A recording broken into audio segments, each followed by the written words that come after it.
Selamat pagi, Om Swastiastu. Perkenalkan kami dari kelompok 4.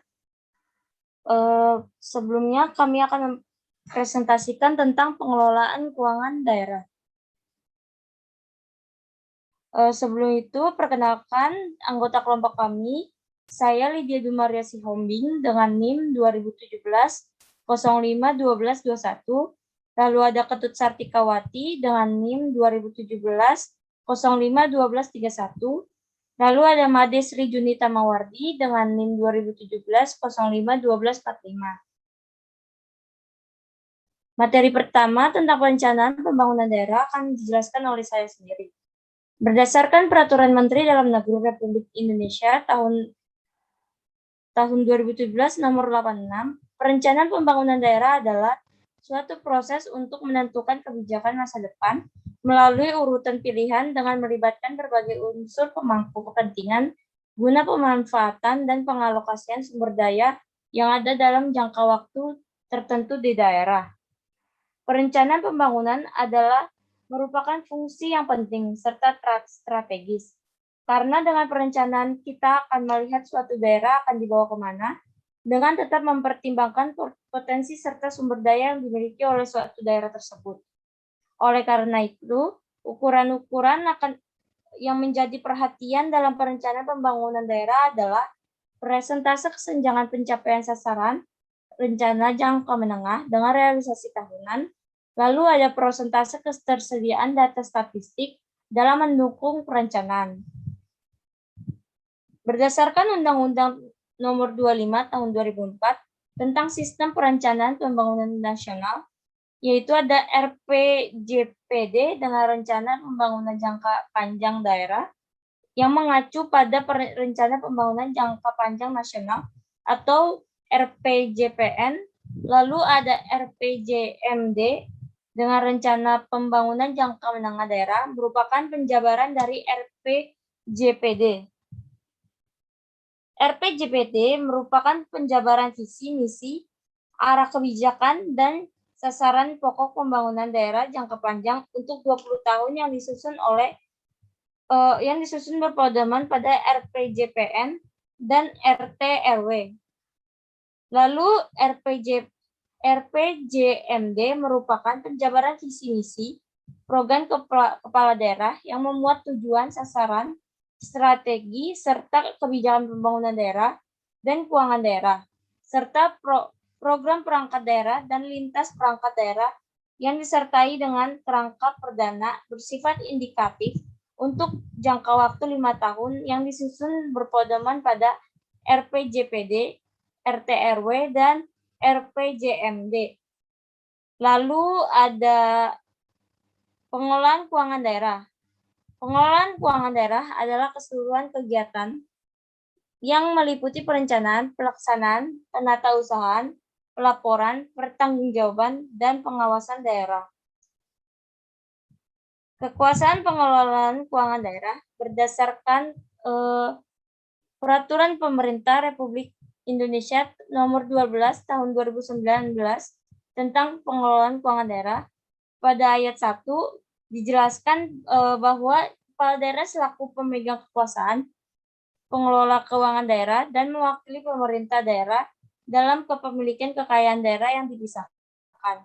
Lalu ada di ayat kedua, pemegang kekuasaan pengelolaan keuangan daerah sebagaimana yang dimaksud ayat 1 mempunyai wewenang di antara lain menyusun rancangan perda tentang APBD, rencana perda tentang perubahan APBD, lalu dan rancangan perda tentang pertanggungjawaban pelaksanaan APBD.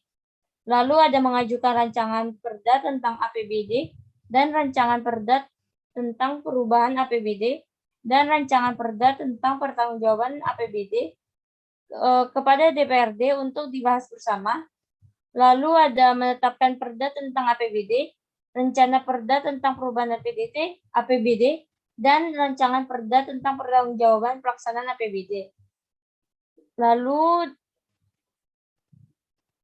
ada dijelaskan bahwa di ayat ketiga, dalam melaksanakan kekuasaan daerah sebagaimana yang dimaksud ayat 1, kepala daerah melimpahkan sebagian atau seluruh kekuasaannya yang berupa perencanaan, penganggaran, pelaksanaan, penatausahaan, pelaporan, pertanggungjawaban, serta pengawasan keuangan daerah. Lalu di ayat ketiga dijelaskan bahwa pejabat perangkat daerah sebagaimana yang dimaksud ayat 3 terdiri atas sekretaris daerah selaku koordinator pengelolaan keuangan daerah, lalu ada kepala SKP KD selaku PPKD dan kepala SKPD selaku PA. Selanjutnya materi akan dijelaskan oleh teman saya. Baik, saya akan menjelaskan materi tentang pejabat pengelolaan keuangan daerah. Pejabat pengelola keuangan daerah adalah kepala badan atau dinas atau bagian keuangan yang mempunyai tugas melaksanakan pengelolaan APBD dan bertindak sebagai bendahara umum daerah. Selanjutnya ada tugas pejabat pengelola keuangan daerah. Pejabat Kepala Satuan Kerja Pengelola Keuangan Daerah selaku pejabat pengelola keuangan daerah atau PPKD mempunyai tugas dalam pengelolaan keuangan sebagai berikut. Dalam melaksanakan fungsi bendahara umum daerah, pejabat pengelola keuangan daerah mempunyai kewenangan. Next.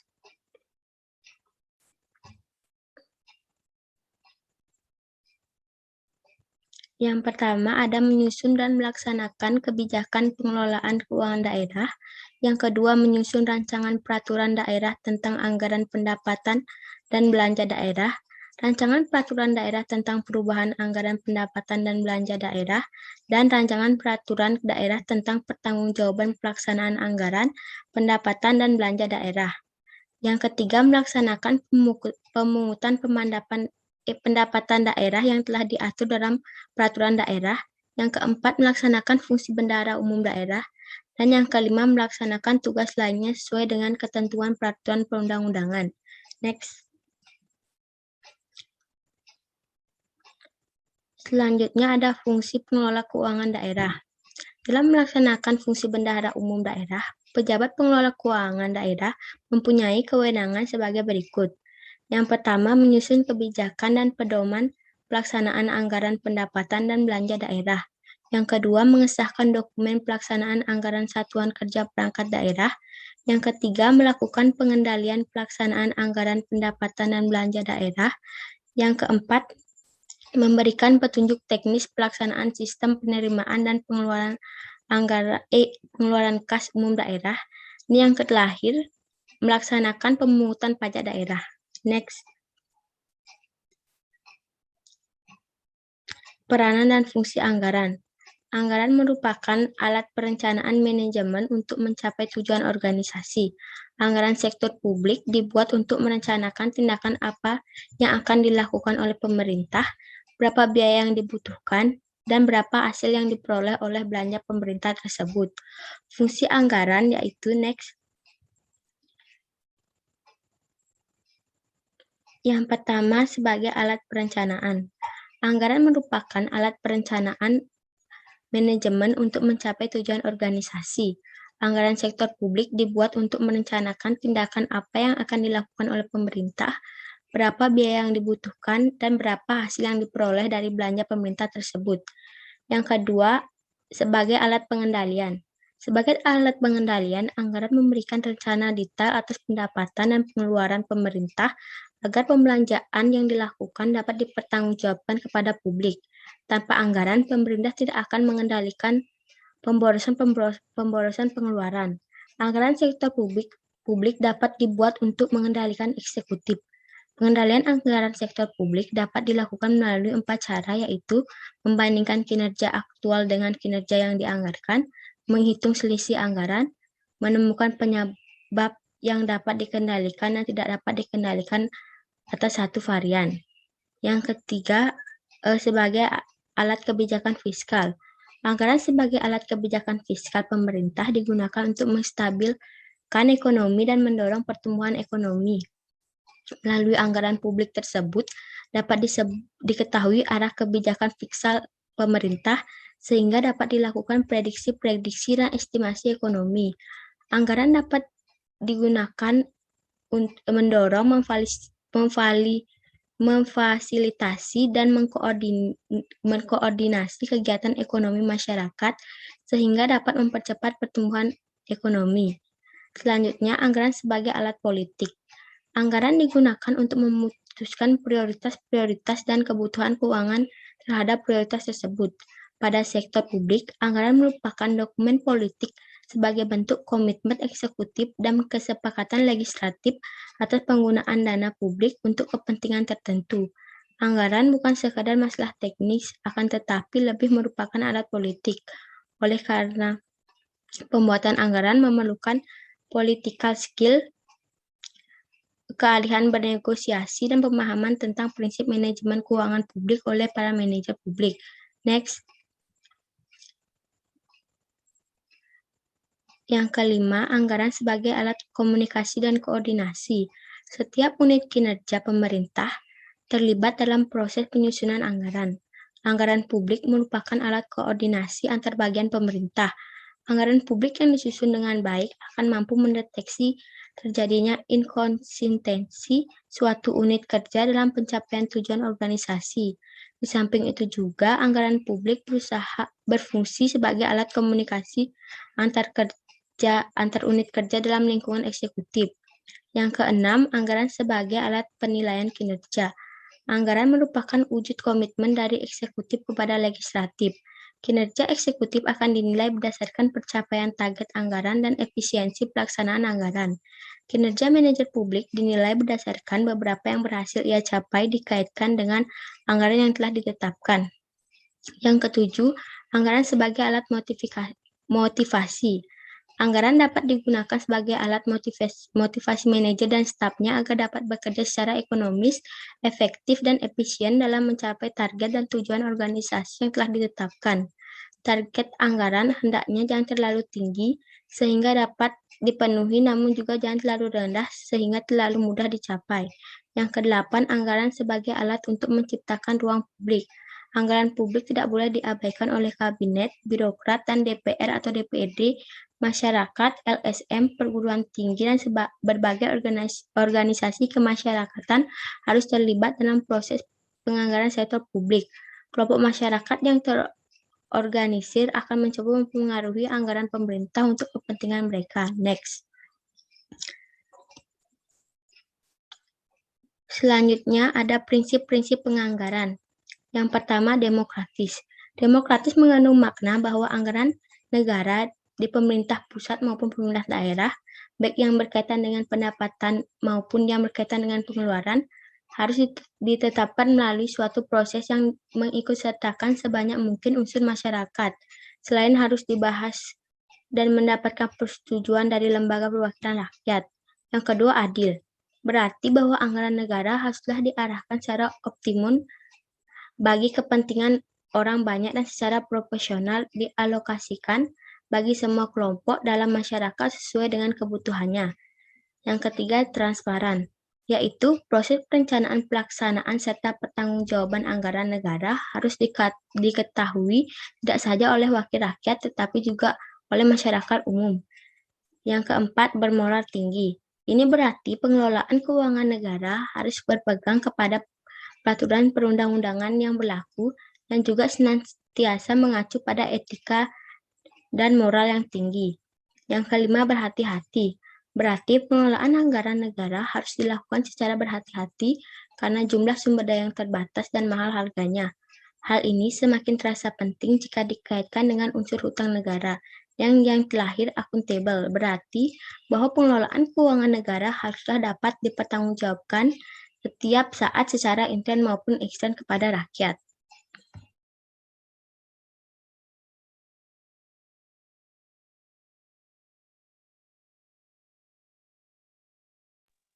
Baik, terima kasih atas kesempatannya.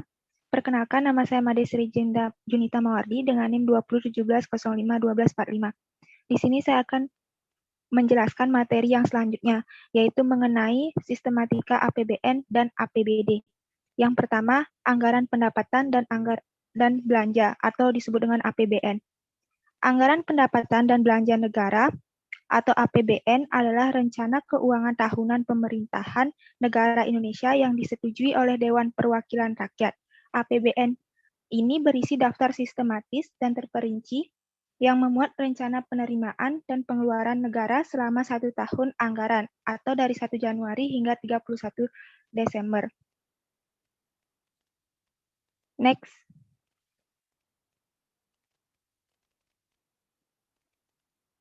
Adapun anggaran rutin yaitu terdiri dari anggaran penerimaan rutin dalam negeri dan anggaran belanja atau pengeluaran rutin.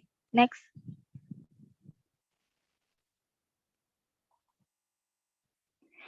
Kemudian yang kedua ada anggaran pembangunan atau anggaran penerimaan pembangunan dan anggaran belanja atau pengeluaran pembangunan. Next. Adapun sistematika penyusunan APBN, yaitu yang pertama tahap perencanaan dan penetapan RAPBN. Di tahap ini, pemerintah mempersiapkan rancangan APBN meliputi perkiraan penerimaan dan pengeluaran, skala prioritas dan penyusunan budget exercise. Perencanaan dan penyusunan RAPBN dilakukan pada setiap periode dari Januari sampai dengan Juli di tahun sebelum pelaksanaan anggaran. Pemerintah nantinya akan menyerahkan dokumen RAPBN dan nota keuangan kepada DPR. Yang kedua yaitu tahap pengajuan, pembahasan, dan penetapan APBN. RAPBN yang telah ditetapkan kemudian diajukan untuk melalui proses pembahasan oleh Menteri Keuangan atau Menku, panitia anggaran DPR, dan mempertimbangkan masukan dari DPD. Hasil dari pembahasan RAPBN akan menjadi Undang-Undang APBN yang memuat satuan anggaran. Kemudian yang tahap ketiga yaitu tahap pengawasan pelaksanaan APBN. Pelaksanaan APBN selama Januari sampai dengan Desember di tahun anggaran berjalan. Pelaksanaan APBN akan diawasi oleh fungsional dan eksternal maupun internal pemerintah. Kemudian tahap yang terakhir yaitu tahap pertanggungjawaban pelaksanaan APBN. Laporan pertanggungjawaban pelaksanaan harus disampaikan pemerintah kepada DPR selambat-lambatnya 6 bulan usai tahun anggaran berakhir. Next. Adapun sistematika struktur APBN, yaitu yang pertama pendapatan negara dan hibah. Pendapatan negara ini merupakan suatu penambahan nilai kekayaan bersih di dalam sebuah negara. Kemudian yang kedua, belanja negara. Belanja negara ini merupakan pengurangan nilai kekayaan bersih dari sebuah negara oleh pemerintahan di dalam periode tertentu.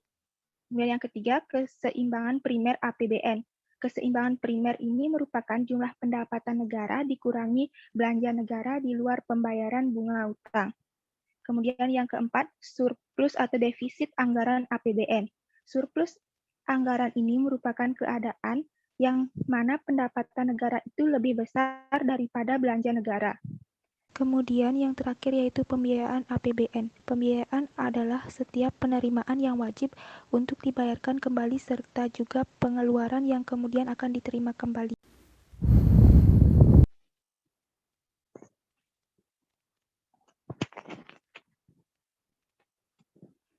Selanjutnya ada sistematika penyusunan APBD atau Anggaran Pendapatan dan Belanja Daerah.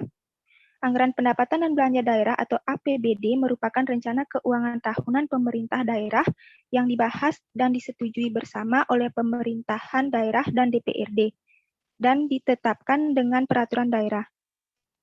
Adapun sistematika penyusunan APBD yaitu yang pertama, tahap perancangan dan pengajuan.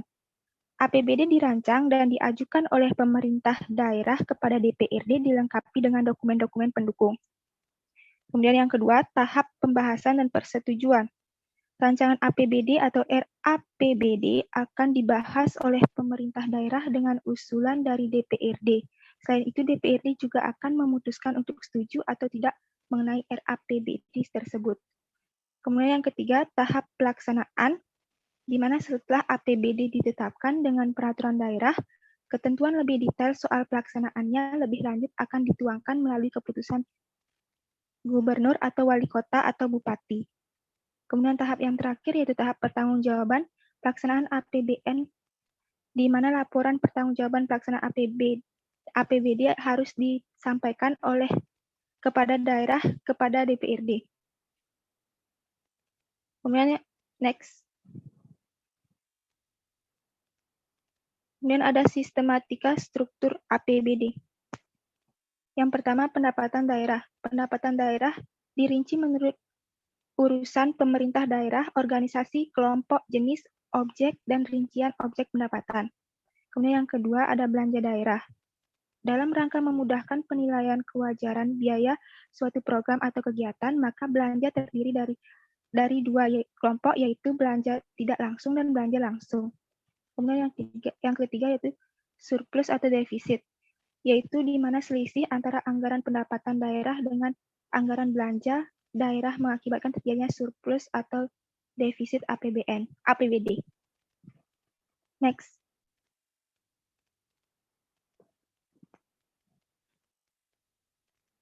Kemudian selanjutnya ada pelaksanaan belanja.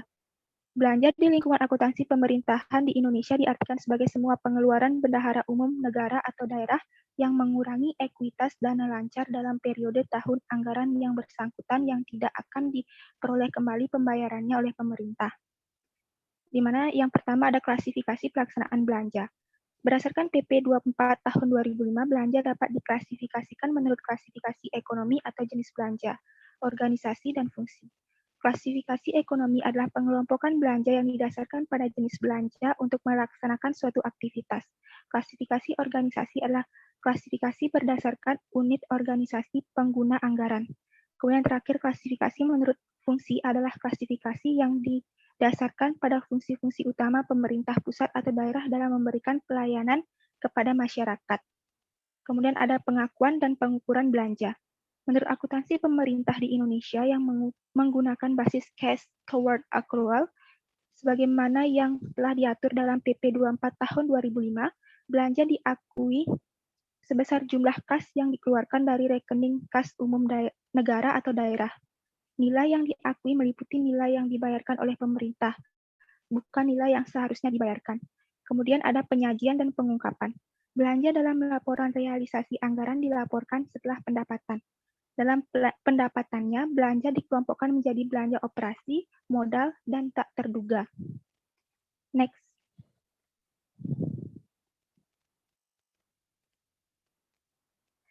Kemudian materi selanjutnya mengenai pelaksanaan pendapatan. Di lingkungan akuntansi pemerintahan di Indonesia, pendapatan merupakan penerimaan oleh bendahara umum negara atau daerah atau oleh entitas pemerintahan lainnya yang menambah ekuitas dana lancar dalam periode tahun anggaran yang bersangkutan, yang menjadi hak pemerintah dan tidak perlu dibayar kembali oleh pemerintah. Kemudian ada klasifikasi pendapatan. Untuk akuntansi pemerintahan di Indonesia yang menggunakan basis cash toward accrual PP 24 tahun 2005 telah melakukan pengklasifikasian pendapatan berdasarkan tempat terjadinya dan jenis pendapatan tersebut yaitu pendapatan pemerintahan pusat dan pendapatan pemerintahan daerah. Yang selanjutnya ada pengakuan dan pengukuran. Pendapatan secara umum, pendapatan diakui ketika di dalam akuntansi pemerintahan di Indonesia sesuai dengan PP 24 tahun 2005, pendapatan diakui dengan asas bruto, yaitu dengan mencatat jumlah brutonya dan tidak mencatat jumlah neto, setelah dikompensasikan dengan pengeluarannya. Kemudian yang selanjutnya ada penyajian dan pengungkapan pendapatan. Pendapatan merupakan kelompok pertama yang dilaporkan dalam laporan realisasi anggaran atau LRA. Pendapatan dilaporkan sesuai dengan kelompok klasifikasinya. Baik, sekian materi yang dapat disampaikan. Saya kembalikan kepada moderator. Terima kasih.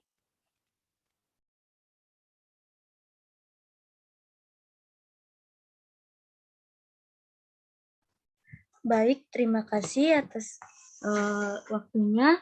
Sekian dari kami dari kelompok 4. Terima kasih atas perhatiannya. Kami tutup dengan Parama Santi. Om Santi Santi Om. Terima kasih.